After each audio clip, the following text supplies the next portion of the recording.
Will power या कुव्वत इरादी। आम ख्याल के बरक्स साइंटिफिक रिसर्च ये कहती है कि कुव्वत इरादी कोई पैदाइशी खुसूसियत नहीं है जिसके साथ या जिसके बगैर आप पैदा हुए हों, बल्कि ये एक पेचीदा जहन और जिस्म के दरमियान का रद्द अमल है, रिएक्शन है, जिसके ज़्यादा या कम होने की मुख्तलिफ वजूहात हो सकती हैं, जैसा कि नींद की कमी, आपकी खुराक और एक हेल्दी लाइफस्टाइल का होना या ना होना है। विल पावर को बयान करने के लिए इन अल्फाजों का इस्तेमाल बड़ा आम है, जैसे कि हिम्मत, अज़्म, सेल्फ कंट्रोल, ज़िद्दी होना, या यूँ कह लें कि अपने मकसद को हासिल करने के लिए ज़िद रखना। तो हम ये कह सकते हैं कि विल पावर अपनी मंजिल के हुसूल के लिए अपने अमल और जज्बात पे काबू करने की सलाहियत को कहते हैं, या जो काम कभी कोई ना कर सके उस काम को करने के लिए पहला कदम उठाने को कहते हैं, या फिर शायद सिंपली एक कामयाब इंसान और नाकाम इंसान के फर्क को कहते हैं।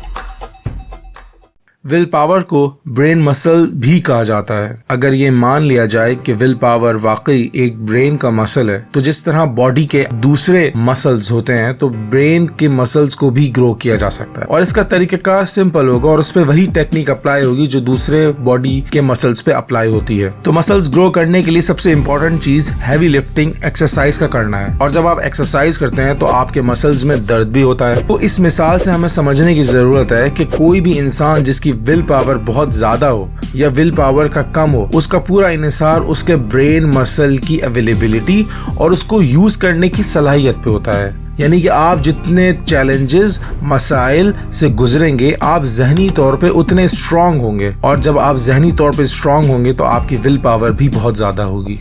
इस बात को हम मशहूर बॉक्सर मोहम्मद अली से जोड़कर समझने की कोशिश करते हैं। मोहम्मद अली को कौन नहीं जानता, वो दुनिया के अजीम बॉक्सर्स में से एक बॉक्सर है, और वो विल पावर को बहुत डिटेल में समझाते हैं। बॉक्सिंग रूल्स में एक रूल नॉकआउट का भी होता है, जिसमें बॉक्सर पंच मार कर अपने ओपोनेंट को गिरा देता है और उसके पास 10 तक गिनती का टाइम होता है कि वो उठकर वापस खड़ा हो जाए। तो मोहम्मद अली कहते हैं कि जब मेरा मुखालिफ बॉक्सर पंच मार कर मुझे गिरा देता है तो मेरा हुनर, मेरी सलाहियत, मेरी बॉक्सिंग स्किल्स मुझे हरा चुकी होती हैं, और मैं चारों शाने चित हो चुका होता हूँ और नाकाम हो चुका होता हूँ। उस वक्त कामयाबी के लिए मेरे पास कोई ऑप्शन नहीं होता सिवाय इसके कि मेरी विल पावर या मेरी कुव्वत इरादी मुझे कहती है कि उठ खड़ा हो मोहम्मद अली और लड़। उस पॉइंट ऑफ टाइम पे मैं उठ खड़ा होता हूँ और लड़ता हूँ। तो ये मेरी विल पावर ही होती है जो मुझे कामयाब करती है। तो मोहम्मद अली के मुताबिक जब आपकी स्किल्स, आपका हुनर, आपकी सलाहियत आपको हरा देती है तो ये आपकी विल पावर ही होती है जो आपको जितवा सकती है। इस ज़मीन में वॉल्टर मिचेल ने 1970s में एक मशहूर तजुर्बा किया जिसको उन्होंने मार्शमैलो एक्सपेरिमेंट का नाम दिया।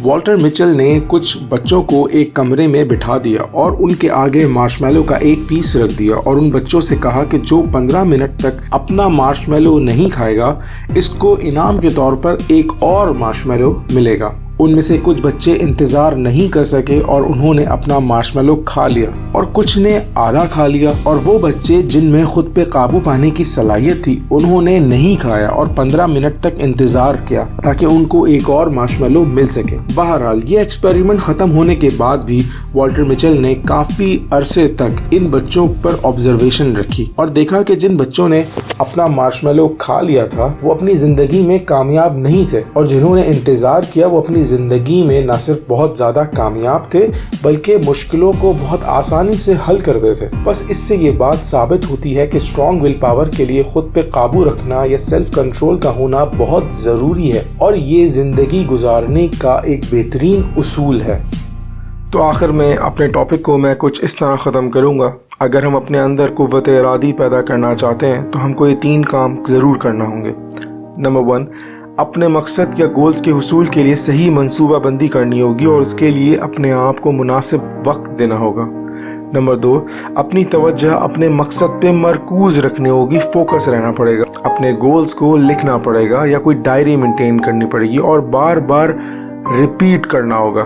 जैसे कि मैंने कहा कि विल पावर एक ब्रेन मसल है, तो इसके लिए अपने ब्रेन को तरबियत करना होगी जिसके बाद आपका ब्रेन आपसे वो काम खुद करवाएगा। और नंबर 3, सबसे आखिर में ये कि अपनी ज़िंदगी गुजारने के तरीक़ेकार में तब्दीली लाना होगी, जैसा कि एक्सरसाइज या वर्कआउट, एक हेल्दी लाइफस्टाइल का होना और अपने आप को और अपने इर्द गिर्द को अच्छे पॉजिटिव लोगों के साथ रहना होगा जो कि आपसे अच्छा काम करवा सकें। शुरू में मैंने आपसे कहा था कि विल पावर एक कामयाब इंसान और नाकाम इंसान के फर्क को कहते हैं। तो क्या कभी आपने सोचा है कि विल पावर कैसे नाकाम इंसान को कामयाब बना सकती है? वो इस तरह बना सकती है कि जो काम मैं सोचूं मेरी जबान पर हो और जो मेरी जबान पर हो वही मेरा अमल हो। तो जब तीन चीजें, मेरी सोच, मेरी जबान और मेरा अमल, जब एक पेज पर होंगे तो यकीनन जो रिजल्ट निकलेगा वो कामयाब ही होगा।